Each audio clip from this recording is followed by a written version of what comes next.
Paul in Woodinville, Washington. Hey, Paul, you wanted to respond to Nick?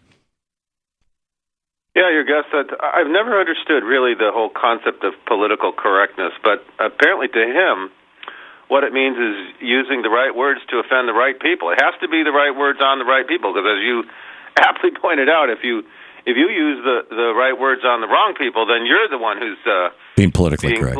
Right. Being politically correct. See, I remember when this phrase was political correctness was really hot, and my recollection is it was during the Nixon administration, and when it first bubbled into the public view, and it was by people like George Wallace. Who were saying that their inability to use the N-word in public, among other offensive terms, was a symptom of a disease in American media called political correctness, and they just wanted to be able to be bigots, and racists and thugs out in the open. And frankly, I don't think Donald Trump is politically correct. I think he's obscene. But gosh, you can't even say honest Injun anymore. That's the kind of thing that.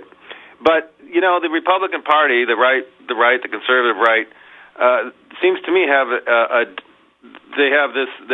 They want the unfettered, right to be say whatever offensive thing they choose without any social implications or consequence from it, along with a heavy dose of religious correctness. Right. I thought Nick said something very funny, that we are in a war with Islam when we have a Congress that not only will not pass an immigration bill, they won't even Congress is the only ones who can authorize war, but they won't even authorize use of force against ISIS.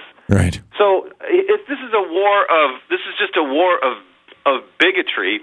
And Donald Trump, I must say, I don't think is defining the Republican Party. The Republican Party is defining themselves with Donald Trump. I mean, they had 17 choices. Right. 17 choices, and that's the one they came. They didn't even choose the religious, well, they've got Ted Cruz running, so it is a heavy dose of religious correctness. But of all the things, it's most important for them to be offensive, and they think there shouldn't be any social or political consequence for it. 17 choices, that's who continues to lead the pack. So I think they're the ones who are defining themselves, and if that's what they think works, fine, but I don't think it's going to. Yeah, well, and by the way, I don't think that it was the Republican Party that brought us Donald Trump as the Republican front runner. I think it was the corporate media, in particular, Joe Scarborough. And I don't know if you've heard this audio that what's his name, the comedian Harry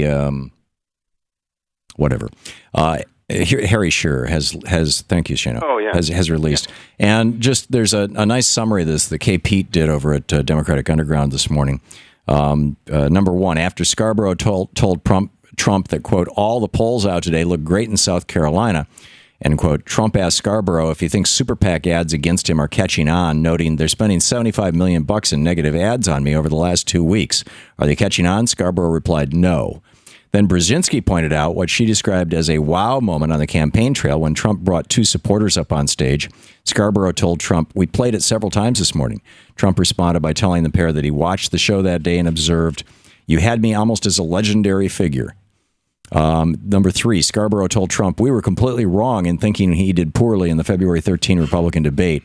He later told the candidate that the people who mattered, in quotes, thought he did well. Number four, after Brzezinski thanked Trump for participating in the town hall event, this is all off camera. Trump said, quote, I'm doing this because you get great ratings and a raise. Me, I get nothing. Brzezinski can be heard reportedly talking to a producer. You don't want me to do the ones with deportation, which is followed by Trump saying, apparently he thought she was talking to him. That's right. Nothing too hard, Mika. Trump asked Scarborough, so what are the chances that something bad can happen on Saturday for me? This is still off camera. An apparent reference to the South Carolina primary. Scarborough reassured Trump by pointing out that polls in the election have so far done a good job of predicting primary results. Trump and Scarborough discussed Trump's golf game. Scarborough told Trump that National Journal columnist Ron Fournier understands Trump's campaign now after visiting Michigan, where he got an earful from Trump supporters. I mean, this is bizarre stuff, Paul. Back to you. Just to finish up, after 7 years of who they say was the worst president we've ever had, this is who they come up with. Right. It's the other bizarre thing, as Rachel pointed out last night, there hasn't been a Republican ticket that won without a Nixon or a Bush on it since 1928. You're listening to Thom Hartmann. Visit thomhartmann.com for audio and video archive. 1928. Every Republican ticket has either had Nixon or a member of the Bush family on it. Bizarre. To watch more clips from our programs, hit the Watch More Videos button over here. And please be sure to hit the handy-dandy subscribe button so you'll always be up to date. Tag, you're it.